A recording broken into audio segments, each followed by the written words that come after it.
جو کہتے تھے عدالت میں کوئی فیصلہ نہیں ہوگا, کوئی اسپیشل سیٹیں ان کو نہیں ملیں گی, اگر ملی تو ہم یہ کر دیں گے, اگر ملی تو ہم وہ کر دیں گے. یہ ہوا پھر فیصلہ سارے حق نہیں ہوا. کہاں گئی ان کی پریڈکشنز؟ 500 پریڈکشنز ان کی ایسی ہیں جو غلط ثابت ہوئی ہیں. پرابلم یہ ہے کیونکہ میڈیا میں اس قسم کی سنسنی والی باتیں سیل کرتی ہیں, انج کر دیو تے گولا گنڈا کر دیو تے فلانا کر دیو, وہ کر دیندے نے 4 دن پروگرام دی بلے بلے ہو جاتی ہے, ویورشپ ود جاتی ہے. پھر جب وہ غلط ثابت ہوتا ہے تو اس کے اوپر ان کو گندا کوئی نہیں کرتا کہ بھائی جی تسی تے کہ ایسی ہے تو نہیں ہویا. سو یہ وہ سنسنی پھیلانے والے ہمارے دوست ہیں, ڈونٹ مائنڈ دیم, چھڈ دو. اچھا, آپ کو یہ حیرت نہیں ہوتی, ظاہر ہے کہ آپ نے اس وقت پریکٹیکلی تحریک انصاف جوائن نہیں کی تھی, آپ کا لیزون وغیرہ تھا, یا اس سے پہلے کی بات کر لیں تو آپ ظاہر ہے کہ آپ انڈیپینڈنٹلی اپنا ظاہر ہے کہ انالیسس بھی کر رہے تھے, یہ سب کچھ کر رہے تھے. اینڈ اس وقت جو ہے پورٹریل یہ تھا نون لیگ کی طرف سے کہ فیض حمید جو ہے, پورٹریل یہ تھا کہ جیسے وہ ایک کسائی ہے اور وہ شخص ہے جس نے سیاسی طور پر تباہ و برباد کر دیا ہے, گرفتار ہو رہے ہیں لوگ, جیلوں میں چینی پھینکی جا رہی ہے, کیڑے مکوڑے بچھو سانپ چھوڑے جا رہے ہیں, اور سیاسی ظلم اور جبر کی انتہا کر دی. تو آج تو ہمیں کہانی کچھ اور بتا رہے ہیں, یہ بتا رہے ہیں کہ ان سے ملاقات ہوئی جنرل باجوہ کے سسر کے گھر پہ, کوئی ملاقاتیں ہوئی جی, ملاقاتیں, اور یہ پرائم منسٹر نے بھی ایکسیپٹ کیا کہ ان کی بھی ملاقات ہوئی. ہاں, اور یہ رابطوں کی جو بات ہے کہ اس میں فیض حمید صاحب کا یہ بھی دعویٰ کر رہے ہیں کہ رابطہ نواز شریف سے تھا, اور وہ کہتے تھے کہ میرے سر پہ ہاتھ رکھ دیں اور میں پی ٹی آئی کو کرش کر. بہت سے دعوے ہیں, جتنی خبریں سامنے آئی ہیں اس سے تو یہ محسوس یہ ہوتا ہے کہ جو یہ تعلقات اور جو یہ کنیکشن ہم سے نتھی کرنے کی کوشش کر رہے ہیں, مطلب پرائم منسٹر بے شک فارم 47 دا ہی ہوئے, ڈیفینس منسٹر یا خواجہ آصف صاحب بے شک فارم 47 دا ہی ہوں, ایک عہدہ تو ہے نا, اس پہ بیٹھ کے وہ کہہ رہے ہیں کہ ہم ملتے رہے ہیں. تو اگر ہم اس بات کو درست مان لیتے ہیں تو پھر اس کا مطلب ہے کہ ڈیزائنس تو آپ کے تھے, then he must be working for you. آپ ہمارے لیے کیا بات کر رہے ہیں؟ آپ نے تو خود ایکسیپٹ کیا, ہم میں سے تو کسی نے ایکسیپٹ نہیں کیا.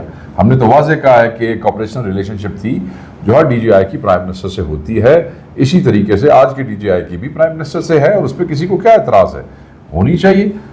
بٹ وہ جو ملاقاتوں میں آپ آفرز بتا رہے ہیں کہ آپ وزیر اعظم بننے لگے تھے اور آپ کو 2019 میں ہی وہ لانے لگے تھے, اگر کووڈ نہ ہوتا تو تسی آ جانا سی, تسی ایکسیپٹ کر کے بیٹھے سو نا, تو کھیڑ تھوڑی نہیں سی بن رہی. تو پھر ہمارے ساتھ آپ ان کو کیوں نتھی کرنے کی کوشش کر رہے ہیں؟ احسن اقبال صاحب نے جا کے وہ فیض آباد دھرنے کمیشن کے اس کے سامنے انہوں نے پیار محبت والی اسٹیٹمنٹ دی تھی, ساڑھے تک کسی بندے نے نہیں سی دیتی.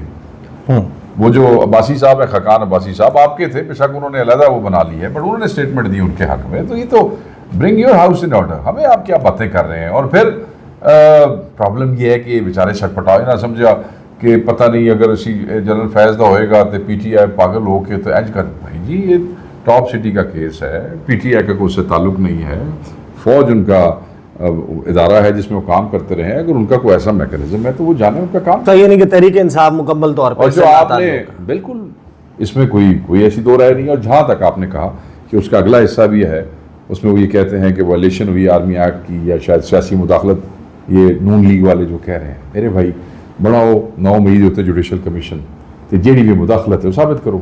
آؤ نا, اسی پڑھتے پے ہیں تمہیں بار بار کہہ رہے ہیں کہ بناؤ کمیشن, برنگ اٹ آن, لائیں سی سی ٹی وی فوٹیج نکالیں, آپ کال ریکارڈز نکالیں لوگوں کے. تو ہم تو کہتے ہیں تسی نہیں کر رہے جو کچھ کر رہے. تو سیاسی مداخلت اگر اس قسم کی ہوئی ہے تو پھر اس کے ثبوت بھی ہوں گے نا, ہوائی تو نہیں جو ہونی, کٹو ثبوت. اچا یہ جتنا بھی ظاہر ہے کہ پولیٹیکل ڈیولپمنٹس ہوتی ہیں, پاکستان بڑی ہیپننگ پلیس ہے. ہاں یہ سیاسی مداخلت تو بنتی ہے کہ آج کا وزیر اعظم اور آج کا جو ہے وہ وزیر دفاع وہ بیٹھ کے اس وقت کے ڈی جی آئی سے اس وقت کے پرائم منسٹر کو ہٹانے کی ڈیلیں کر رہا ہو, وہ مداخلت ضرور ہوتی ہے. ہاں وہ مداخلت بنتی ہے. مجھے یہ مگر وہ ساڈے بیاف تے نہیں بنتی, وہ پھر انہاں دوواں دے بیاف تے بن دیجیے. صحیح. اچھا مجھے یہ بتائیں کہ ظاہر ہے کہ آخر کار معاملہ مذاکرات یا تبدیل ہونا ہے پاکستان میں. ہم نے پرویز مشرف کا وقت دیکھا, اس وقت لگتا تھا کہ بس اب جو ڈیولپمنٹس ہو رہی ہیں اس سے آگے کچھ نہیں ہو سکتا, پھر آہستہ آہستہ مزید ڈیولپمنٹس ہوتی ہیں. ابھی بھی اس سچویشن نے آخر کار کسی کنارے لگنا ہے. اب آپ کی پارٹی میں ایک رائے ہے جس کا اظہار کیا جاتا ہے کہ اگر ہم واپس آتے ہیں اور جب ہم واپس آتے ہیں اور عمران خان واپس آتے ہیں تو فتح مکہ ماڈل کی بات کرتے ہیں کہ ہم اس ماڈل یا اس طرز کو فالو کرتے ہوئے کوئی بدلہ نہیں ہوگا, کوئی ایسی چیز نہیں ہوگی. لیکن میں نے آپ کا انٹرویو دیکھا, طلال چودھری صاحب بیٹھے ہوئے ہیں, تو آپ تو بدلے کی بات کر رہے ہیں. دیکھیں میں آپ کو بتاتا ہوں, عمران خان صاحب نے یہ بات کہی تھی, یہ کوئی رائے نہیں پائی جاتی ہے. یہ عمران خان صاحب کا بیان ہے. عمران خان صاحب نے کہا تھا کہ میں جو ہے نا جو آپ نے بھی کہا اس پہ میں یہ سمجھتا ہوں کہ نبی پاک کی سنتیں اور نبی پاک کی سنتوں پہ عمل کرنا جو ہے ہر مسلمان کا فریضہ بھی ہے. اور اس چیز کے حوالے سے خان صاحب نے یہ بیان دیا تھا. میں بھی انسان ہوں. تو آپ طرح نکال رہے تھے طلال چودھری صاحب کا. نہیں, میں بھی انسان ہوں. میں یہ سمجھتا ہوں کہ اسلام کے اندر جو ہے وہ بالکل آپ کو یہ حق دیا گیا ہے کہ اگر آنکھ کا بدلہ آنکھ ہے اور دانت کا بدلہ دانت ہے, اس حوالے سے معافی کا حق آپ کو دیا گیا ہے کہ اگر آپ معاف کر دیں تو آپ افضل ہیں. یعنی یہاں پہ جو آپ بات کر رہے ہیں وہ عمران خان صاحب اپنے ساتھ ہونے والی زیادتیوں کو معاف کر دیں گے, لیکن انڈیویجولی ہر بندے کا اپنا ایک جو زیادتی میرے ساتھ ہوئی ہے اس کی تو معافی میں ہی دے سکتا ہوں. اگر میرے ساتھ وہاں پہ مقامی طور پہ یا کسی کے بہاف پہ کسی سیاسی پارٹی نے میرے ساتھ کوئی زیادتی یا ظلم کی ہوگی, میرے ساتھ سے مراد ہے کسی بھی پی ٹی آئی کے آدمی کے ساتھ, تو وہ تو اس کا ذاتی معاملہ ہے کہ اس کو معاف کرے یا نہ کرے. اچھا, یعنی اللہ تعالیٰ دیکھیں نہیں تو اس پہ طلال چودھری کہتے ہیں کہ ہم نے یہ پہلے بھی سہا ہے جو اب پی ٹی آئی سہ رہی ہے اور ہم بھاگیں گے نہیں. ہم دیکھیں یہ ایسے نہیں ہوتا. یہ کہنے میں باتیں آسان ہوتی ہیں. اگر آپ نے سہا ہے اور آپ نے اس سے سیکھا ہوتا تو یہ بےہودگی آپ ہمارے ورکروں کے ساتھ کرتے جو آپ نے پنجاب میں مچائی ہوئی ہے. اگر آپ کے ساتھ یہ ظلم ہوا ہوتا جس طرح آپ کہہ رہے ہیں, جس کے ساتھ یہ ظلم زیادتی ہوتی ہے, دے لرن. ٹھیک ہے, اس کا مطلب ہے آپ اس زیادتی کو صحیح سمجھ رہے تھے جو آپ کے ساتھ ہوئی ہے, جو آج آپ ہمارے ورکرز کے ساتھ کر رہے ہیں. صحیح. اور کس نے زیادتیاں اس وقت کی ہیں اور کتنی برداشت کی ہیں, یہ نہ 2.5 پرولو. اگر وہ کریں گے تو ناندے کو 12, 14, 15, 20 بندے نکلیں گے. ساڑھے آدھی تعداد تو سینکڑوں ہزاروں دے وچ ہے. اللہ سے ڈرنا چاہیے. اتنا وہ کریں کہ جس پہ لوگوں کو اور ان کی جنریشنز کو, اپنی جنریشنز کا مخالف نہ کریں. اس ملک میں انتشار وہ پھیلا رہے ہیں جو ظلم کر رہے ہیں. مظلوم انتشار کیسے پھیلا سکتا ہے؟ وہ تو ظلم کا جو ہے وہ تو سبجیکٹ ہے. صحیح. اچھا, فروری میں حکومت بنی, حکومت قائم ہوئی اور آپ نے بڑی حکومتیں بنتے دیکھی ہیں, بہت ساری حکومتوں کا حصہ رہے, کافی ساری گرتی ہوئی بھی دیکھی ہیں. لیکن ایک دلچسپ بات یہ ہے کہ جب بھی حکومت قائم ہوتی ہے تو اپوزیشن 1 یا 1.5 ہفتے کے بعد یہ کہنا شروع ہو جاتی ہے یہ حکومت گر رہی ہے, ہم آ رہے ہیں.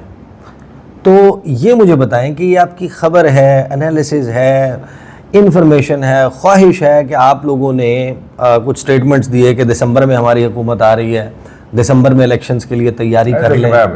وہ جو حالات اس وقت ہمیں نظر آ رہے ہیں, سیکیورٹی کے, لا اینڈ آرڈر کے, سب سے کروشل اکانومی کے, فائنینشیل میٹرز ہے, وہ کس طریقے سے ڈیل ہو رہے ہیں, یہ کیا ڈیلی کر رہے ہیں, جن ملکوں کے اوپر یہ تکیہ کر کے گئے انہوں نے ان کو کتنی لفٹ کرائی ہے, کتنے ملک پیسے دے رہے ہیں, کتنے ملک ان کے قرضے ریسکیجول کر رہے ہیں, اور ان کے ایڈمنسٹریشن جو ہے, ان کی جو مینجمنٹ ہے آن ڈفرینٹ ایشوز, وہ سب دیکھنے کے بعد کوئی بھی انالائز کر سکتا ہے کہ یہ نظام اور یہ دکان یہ ہٹی اور زیادہ دیر نہیں چل سکتی.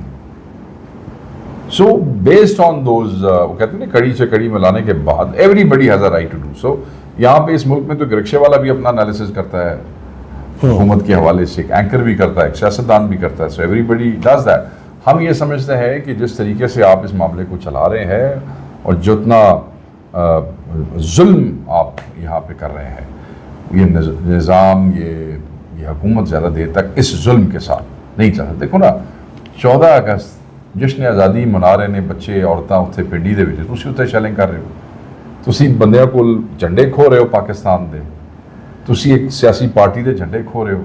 یار تسی جھنڈا تو کول کھو لاؤ گے, کیا اس کے دل میں سے بھی نکال سکو گے؟ آپ اس کا منہ بھی بند کر دیں گے, آپ اس کی موومنٹ بھی بند کر دیں گے. Will he or she ever like you? They will hate you. یہ کیوں نہیں کوئی ان کو بتاتا کہ ڈونٹ پش پیپل, مارنا بند کرو لوگوں کو. یار نہیں بندے, آپ بندہ بیچارہ سہم جائے گا, ڈر جائے گا, باہر نہیں نکلے گا, کوئی اپنے وسائل سے ڈر جائے گا, کوئی کاروبار سے ڈر جائے گا, کوئی نوکری کی وجہ سے ڈر جائے گا. مگر مجھے عیسیٰ آپ یہ بتائیں کہ کیا وہ دل میں جو چیز ہے وہ نکال سکتے ہیں آپ مار کٹائی سے؟ اس سے ہم نفرت پھیلتی ہے. آپ شیلنگ کر رہے ہیں یار, آپ 14 اگست پہ کی کر چھڑے سے, ਹਜ਼ਾਰਾਂ ਬੰਦੇ ਨਿਕਲਦੇ ਨੇ ਹਰ 14 ਅਗਸਤ ਤੇ। ਚਲੋ ਐਤਕੀ ਖਾਨ ਦੀ ਮੁਹੱਬਤ ਤੇ ਲੱਖਾਂ ਨਿਕਲ ਆਏ ਹੋਣੇ ਨੇ,